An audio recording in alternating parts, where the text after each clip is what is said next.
trying to get a space into that. What does that mean for you? How does it look to you?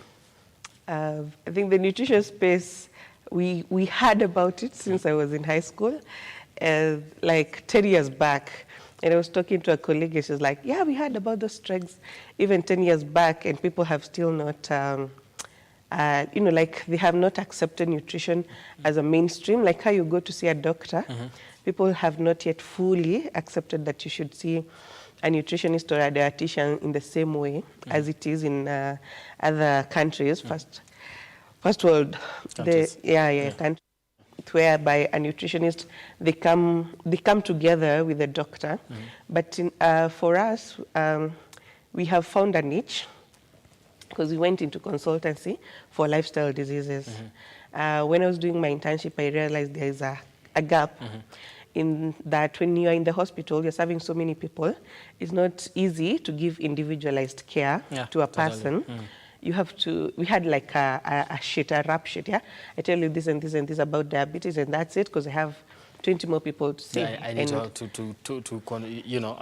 deal with this, something like that. Yeah, so I realized there's need for me to personalize it for Brian, for Mercy, for someone else, such that you are able to implement it as an individual. And also we offer now the support if you need like a follow-up, a mental health counselor and all that, such that you are able to stick to the plan. We don't have people who are defaulting, because that's also something that you find. People do that? Do people default? Yeah, easily, especially in the hospitals. Like you find most clients who are diabetic, they don't follow a meal plan or any meal, because it's hard to make the red millet to ugali from day one to what of the year. It's hard to go for sugarless, milkless tea every day, but when you have an alternative, that is hard. Yeah. If it's a patient with a kidney condition, it's hard for them to avoid meat all through. But if you give them an alternative, maybe fish or rabbit meat, they feel like you feel them, you see them, and they are more compliant. Oh, so it's not just about avoiding this. It's, if you avoid this, then you have something that is actually going to complement this. Not necessarily complement, but come in place of this, come in place of this one. So if it's meat, you say if you can't have red meat, we're going to give you fish or something like that. Yeah. So people needed to do that. Remember, even when nutrition was coming up, we were called, there's a name we were given, whereby it implied that you're just coming to stop us from eating meat. I can't remember that name. I'm trying to recall it. Doctari. Yeah. If you remember that, I think in the 2020s up to 2019s, whereby a nutritionist, if you talk about food, about anything, you just, Dr. Nyamaza. Because it was all about, the fad was like a nutritionist or a dietitian, we just tell you to stop taking sugar, stop taking meat and all that. But now we have tried to go a little bit into details and tell you why it's important for you to stop taking this. And if not even stop, we try not to use the word stop, but rather like reduce or keep off for a certain period until your body is back to normal, and you can continue using it. Awesome. Let's get into the conversation of this morning. We're talking about proper dieting. How does a good diet look like? It ought to be balanced. Balanced, I think people take it for granted. It's like a term that has been so used, people lost its meaning. Balanced diet means it has the 5 food groups. People know 3, but there are 5. We have proteins, we have carbohydrates, we have vitamins, we have vitamins and minerals, and also fiber and water. So all these food groups ought to be part of your diet on a daily basis, such that you're having a portion of carbohydrates, some proteins, some veggies, water, and sometimes dairy, such that you're not taking too much of something and too less of something. Because we did a survey when we were beginning in 2019, 2020, asking people how often do you take fruits?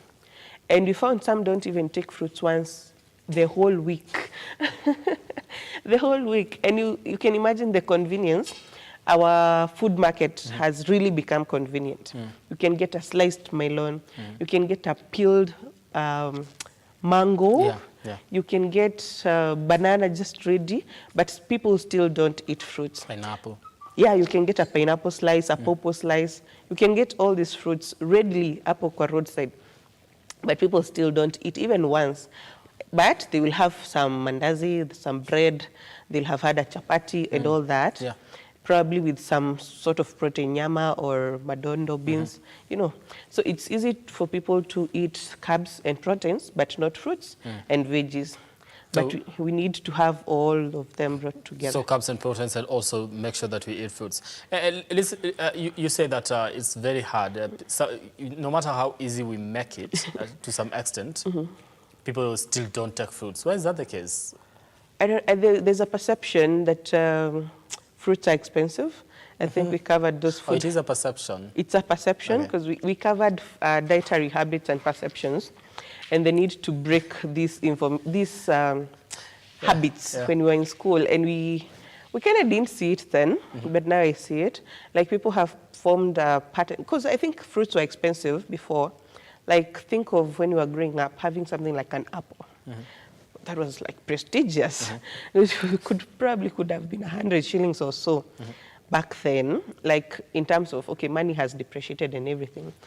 We have lost the value of money, but the fruits, we perceived the apples, even the watermelons were quite expensive back then.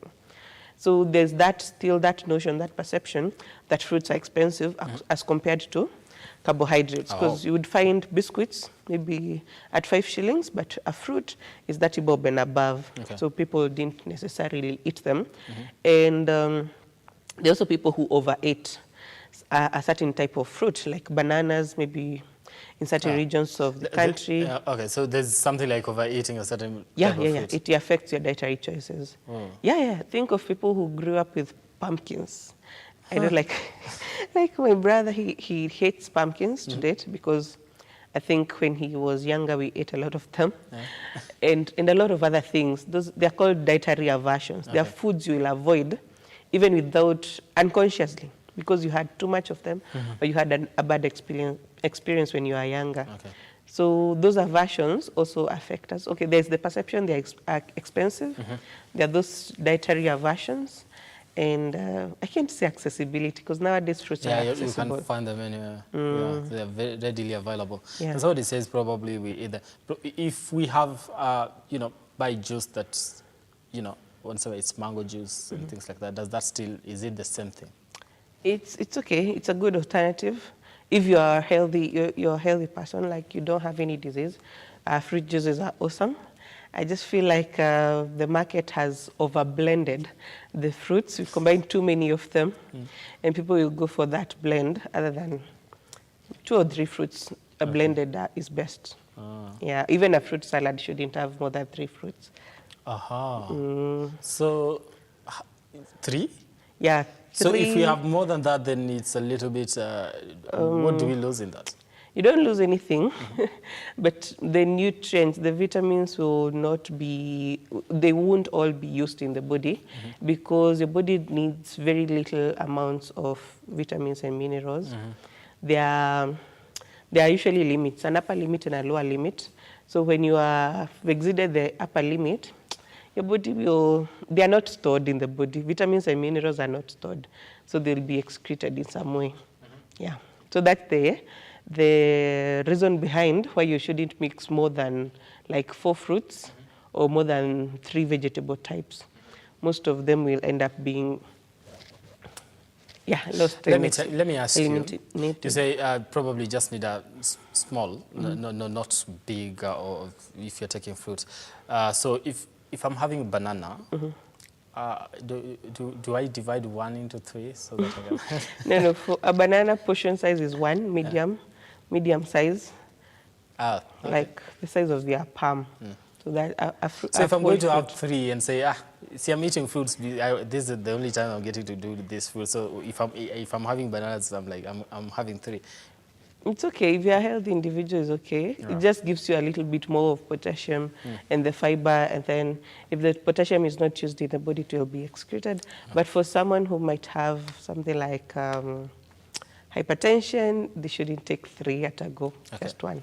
So before we get into people that could be having lifestyle diseases and how to, come about in making a diet for them. Let's get to a normal person, just a healthy person, somebody like JMO somewhere. Okay. They sit somewhere, they need a good diet because I think they do. Then what does a good diet for them look like in terms of probably in the morning, during the day, what should they have, and in the afternoon, probably when they're going to sleep?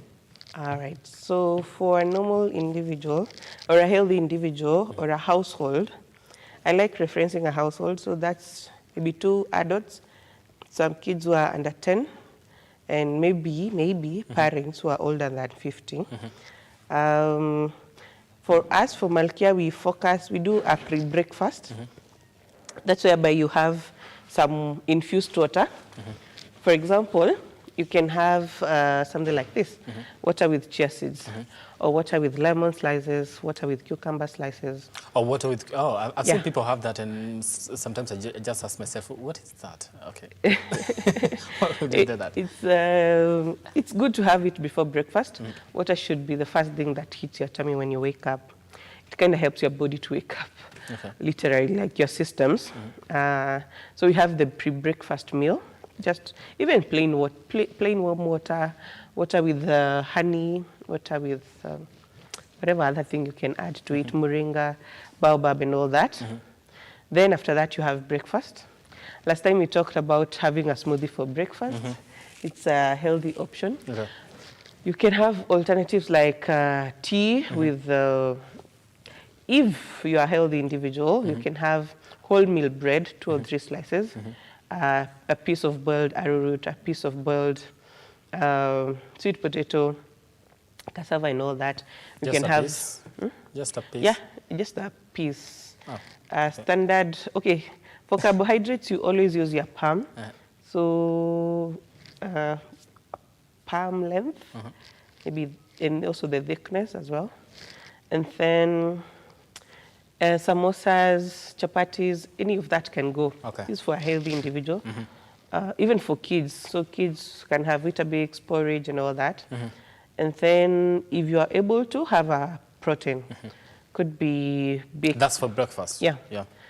Beans, sausages, samosa, githeri. Okay, do I need to balance all this when I'm having a particular meal, or I can say, during the day, probably I can have something in the morning, and during the day at around 1 when I'm having lunch, I make something different than what I had in the morning. It always has to be balanced at each every meal. Wow. Yes. So that means, say you're having, let's do a real meal plan for a day. So you can have milk tea with 3 slices of bread, buttered or whatever, and a boiled egg.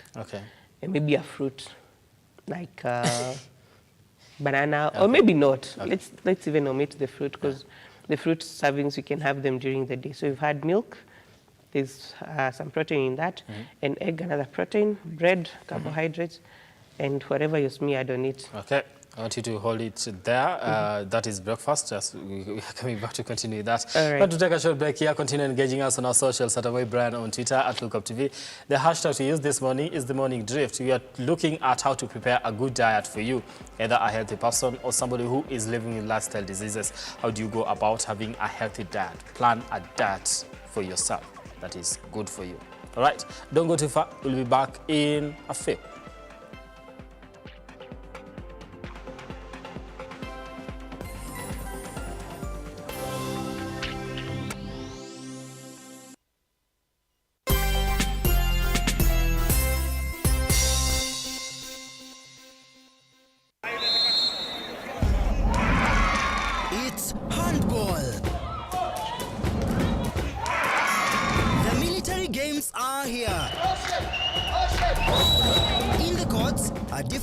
From the Defense Forces Handball Association, and their mission, it's to battle it out for the Chief of Defense Forces. Bora Cup for the best formation. Action kicks off on Monday the 7th till Tuesday the 15th of November from 8 a.m. daily at the Ulinzi Sports Complex. Team Bora Nigani, come witness the Handball Challenge Cup at its best. This action is brought to you by the Defense Forces Handball Association in partnership with the Kenya Handball Association. Lookuptv and Mudhingi TV are the official media partners.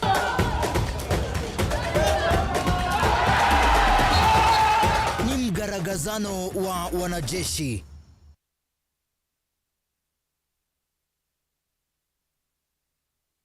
Vera Beauty and Fashion College is focused on being the leading technical and vocational training institute in the region. Our team possesses in-depth knowledge and extensive experience in the industry, offering thorough training in cosmetology, hairdressing, interior design, creative arts, training of trainers, nail technology, and fashion design.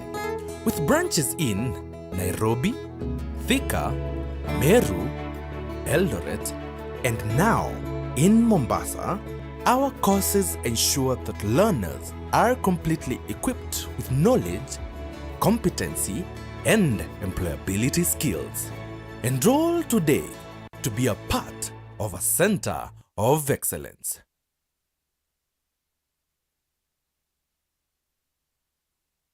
In this week's episode of Bonaman, I bring you a story of beating odds to achieve one's dreams and aspiration. Those people in the ghetto, they really look up at me and wonder, now I'm the reigning champion. This is Bonaman.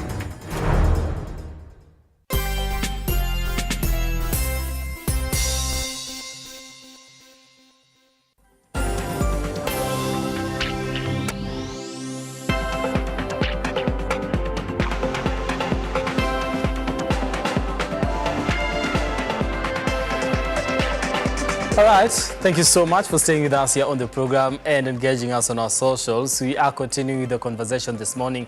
What are we talking about? Well, we are looking at how to make a good diet for you, whether you are a healthy person or also somebody living with lifestyle diseases. How do you go about making sure that you have a healthy diet that is going to, make you a healthy person in return, so that you just don't, throw food around kikula just because you want to feel yourself? No. Need to be healthy.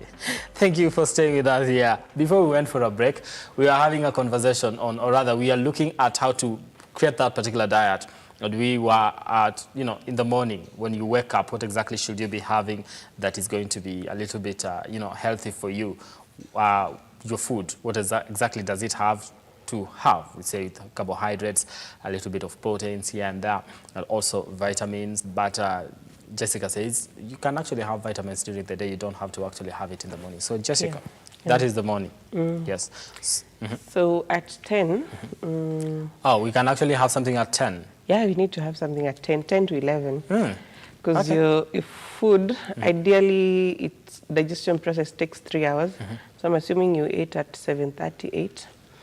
So at 10 to 11, you should have a snack. So let's say you are working in an office, so you can't necessarily walk out to buy a snack. Carry some nuts, ground nuts, peanuts, cashews, almonds, whatever type of nut that you find. And that's something you can easily pack in an even smaller container than that. That can even be serving for a whole week, that container. Yes, sir. That's a lot. That's even for 2 weeks. So if you have a sealable container, you can put it in your desk drawer and just be conscious when it's around 10 to 11. Wait, you want to say if I do have nuts here, a full bowl of these nuts, this for a whole week? Even more. Now, for who? For who? It depends. This? Yeah, because you're supposed to have a scoop. Unless some of us do overeat. But no, remember, you're not just eating them like food. It's with moderation. So if you say you have roasted peanuts in that bowl, you should be able to serve you for 7 days, honestly, as one individual. Yeah. You're just taking a tablespoonful. And then you go catch up with your friends. Maybe after you come back and sit to have another tablespoonful. That's it. Okay. How many tablespoons do you think will fill that thing? Okay, our eating habits nimbaya basi. And then something like, say, cashews or almonds, you can't have that many. That many. You can only eat maybe 5. Okay. Already you'll feel, it has that feeling effect. Okay. That's tight. You'll feel ushashiba. Something even worse, something like walnuts, you can't even have to. They're just too filling. Okay, so during the day at around 10, we can have nuts, something like that. Yeah, or if you can go for a fruit, a boiled egg, depending. And then If you can walk out of your office, right?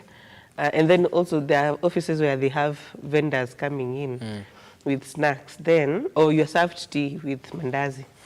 Then at lunch you can have rice, beans, or rice with meat and some veggies. Okay. Traditional steamed cabbage, fruit, vegetable salad, anything like that. Then at 4, I'm assuming now you're almost getting out of work.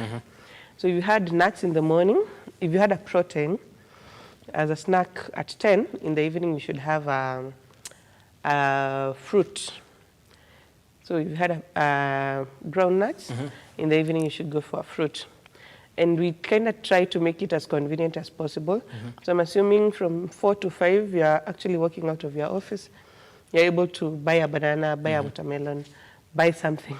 But don't buy all the snacks. There's a lady who told me they walk from Upper Hill, okay, not so far from town, but they go buying all the snacks. And they say, like, because you're walking, we're using energy, so let's buy. Let's buy eggs, let's buy some groundnuts, let's buy some fruits. And you know, they gain weight, because that's a lot. Okay. So buy a snack as you get from work. Then in the evening, if you had a light carbohydrates like rice, then you can have ugali with veggies and the USA, ugali skuma avocado. That's now in the evening. Yeah. Let me ask you something, because I've seen people buy roasted maize on the road. Where does that come in terms of helping us? It's a snack. It's a good snack. Whether it's roasted or it's boiled, a very good snack. You know, with that, it's whole meal. Like nothing has been removed from it. So you're getting all the fiber, all the carbohydrates, all the vitamins that the endosperm, that yellow part of the maize has. So yeah. So it's a good snack. Okay.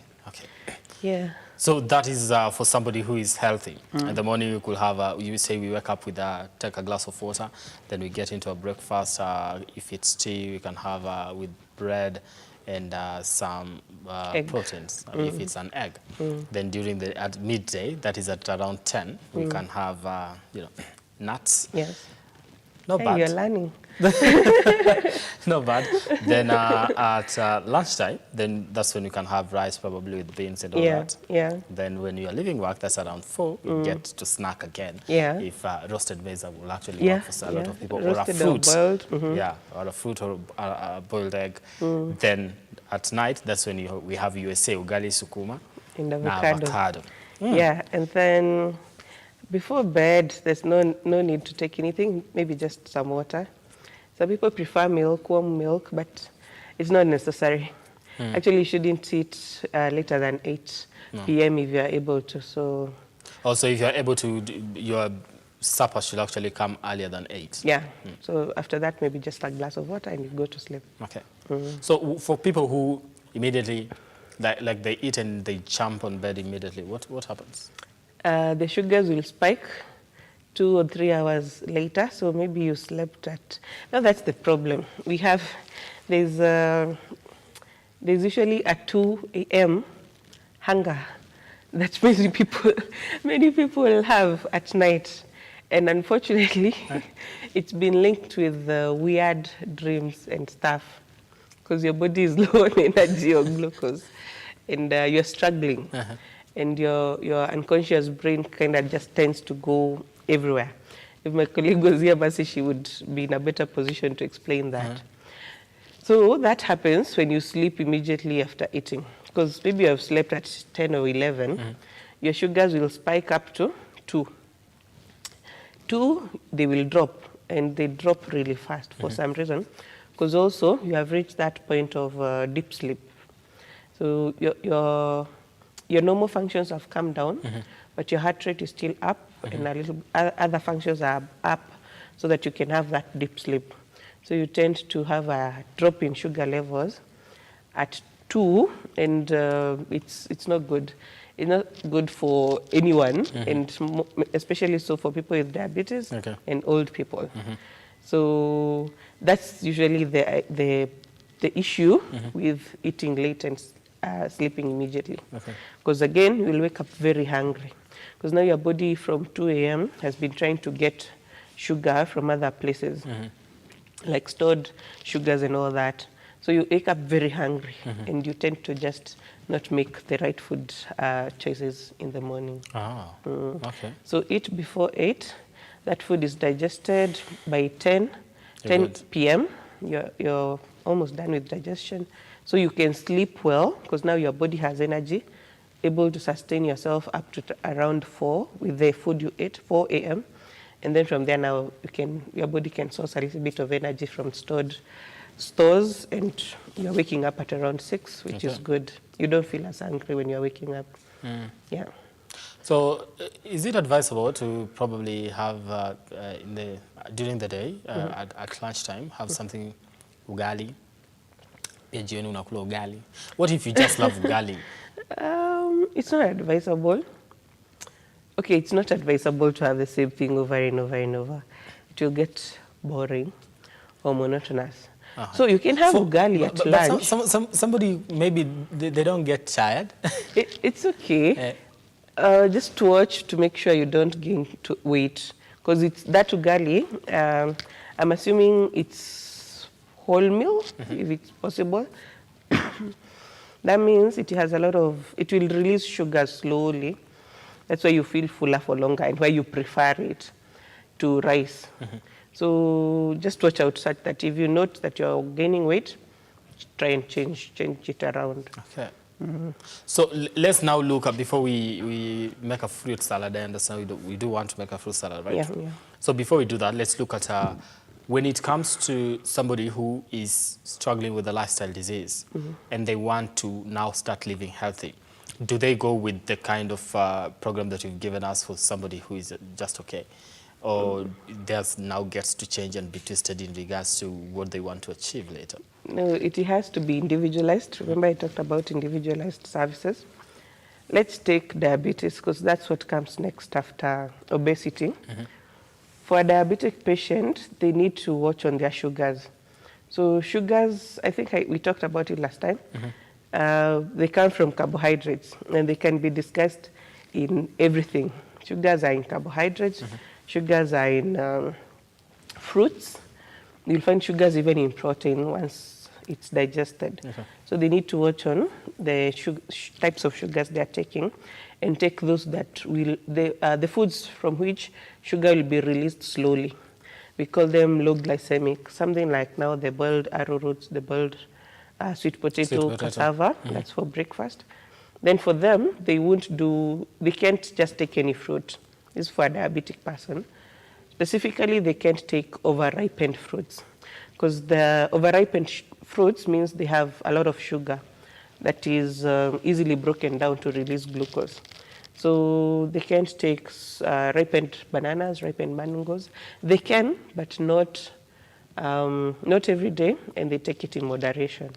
So they go for more of blood fruits like pawpaw or watermelon. Okay, blood is that they don't have too much sugar. Okay. Don melons and the like. At lunch, of course, they won't do the rice. They will do maybe brown rice and a smaller portion of it. The stews will also not have a lot of potatoes and the like, and they'll do more vegetables. So more vegetables, reduced portions of carbs, and the protein, preferably plant protein, but alternatively they can do the animal protein. Okay. Then proteins have no problem with diabetic people as such. So at 4 they can have a boiled egg, peanuts or whatever. Okay. In the evening again, they just watch their carbohydrate source and the portioning. Yeah.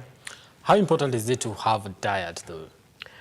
It's important because your dietary choices determine your health outcomes. If you just eat whatever, you can sustain yourself because your body is wise. It knows how to balance, it knows how to stock sugars, how to release them and all that. But if you continue with that kind of habit and your lifestyle changes from maybe active to sedentary, and your body will start storing the food. Okay. And your mind is not conscious to know, oh, I should be changing my diet because I've changed my lifestyle. So if you are just snacking on anything, say you are a young lady,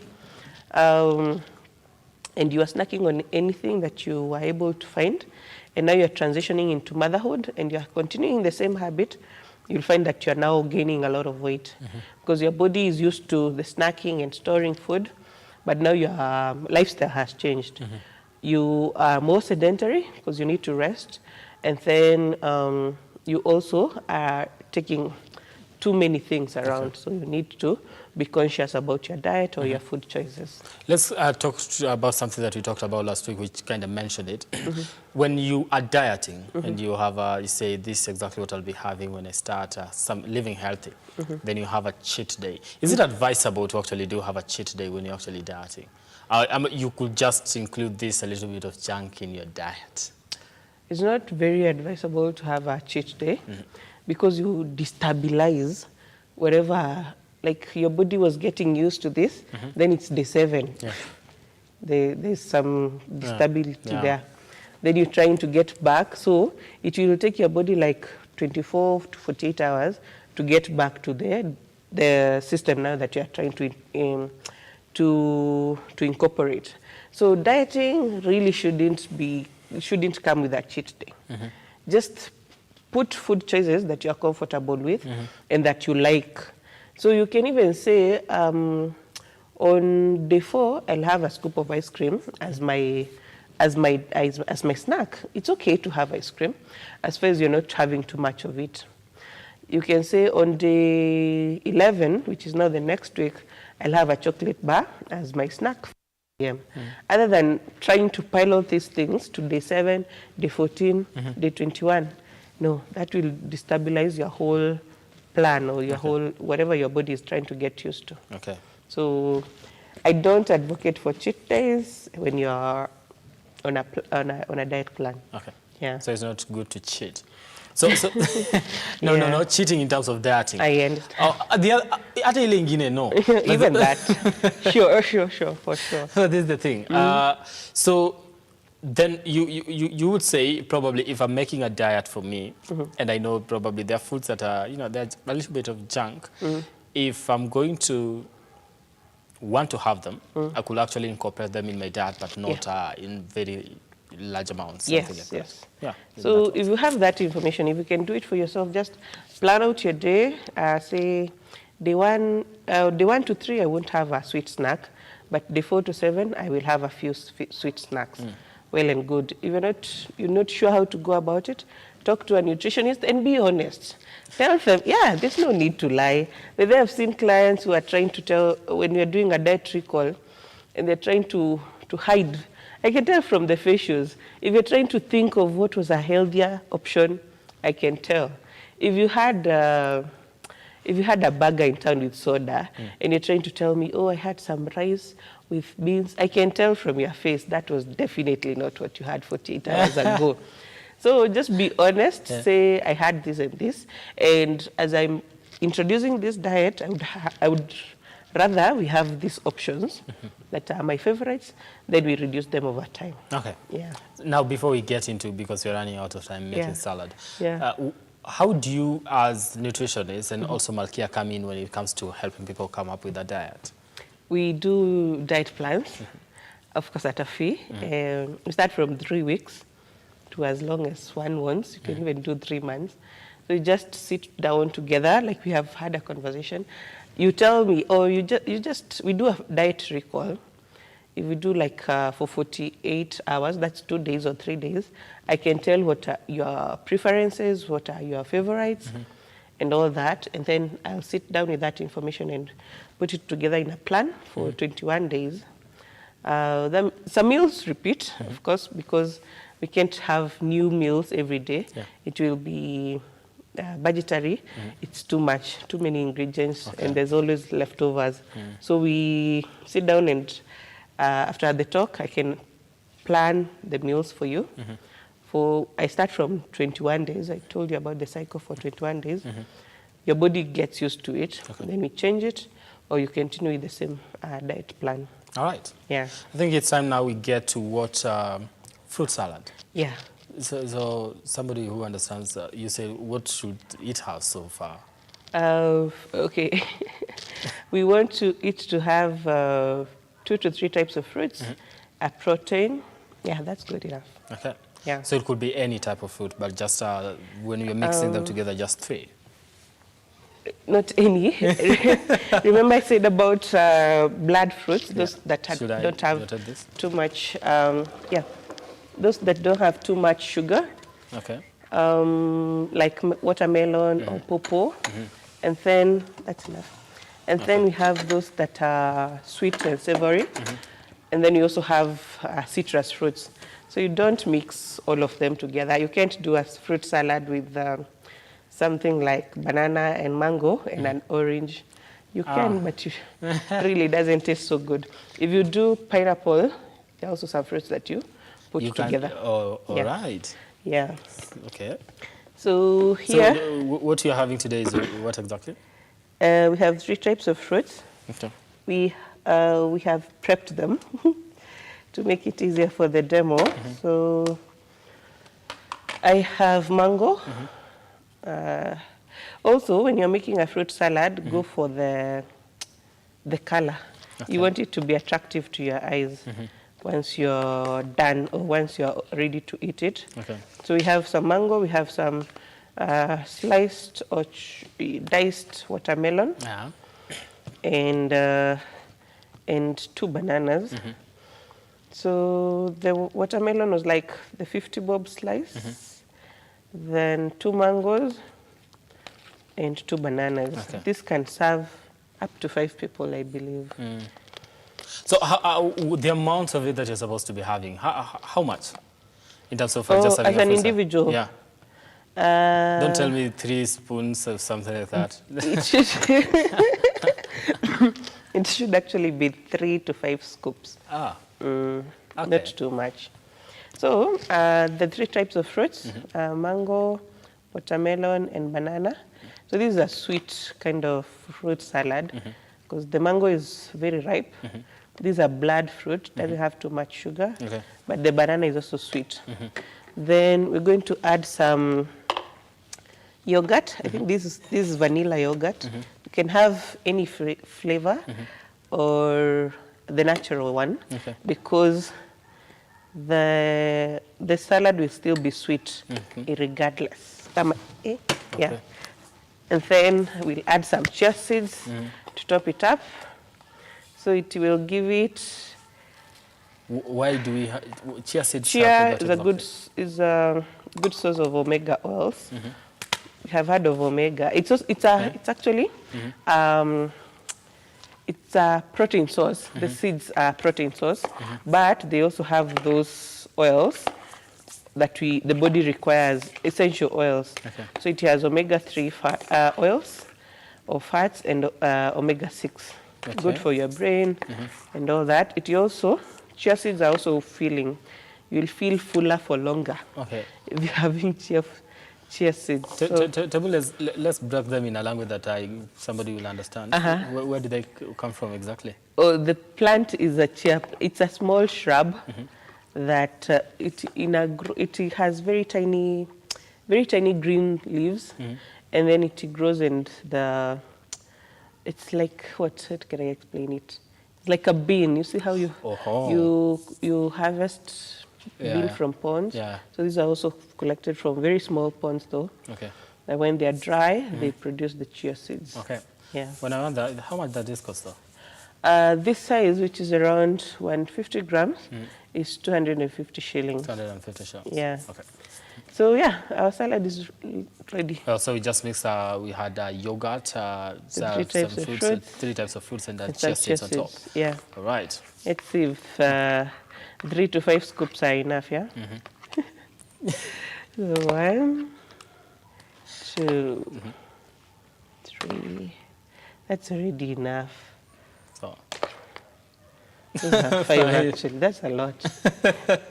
Now, and so there is your serving. Why are you saying that's a lot? That's okay. That's enough. Like you will definitely feel full from eating that. I can assure you. So that's your serving. Yeah, I'll continue to have my chia seeds. I think I'm not going to have it for now. We are going to wait because yeah, but it's as easy as that. Time, yeah. So, assuming you had the fresh fruits at home, It didn't even take 5 minutes to prepare the fruit salad for the whole family. Okay. Yeah. So now there you have it. This is what we have talking about diet and how to plan your diet for somebody who is healthy and also someone who is struggling with a lifestyle disease. And also, Jessica just made us a fruit salad here. What did you have? We have watermelon and mango and banana and chia seeds and yogurt on top. Now this is, they call it a sweet fruit salad, right? Yeah, it's a Thank you sweet so salad. much. All right, now that does it for us here on the program. Join us again next week for healthy living. And just as we also try to make something different in the coming days, we'll be telling you about that as we continue, as we continue watching Lookuptv and also when we get to next week, right? Thank you so much. You're welcome. Yeah, right. Thanks for hosting Okay, me. beside it, at this particular moment, Simba will be coming later on with Look Up Business. Don't go too far. Enjoy the rest of your programming here on Look Up TV. My name, as always, is Brian Amwai.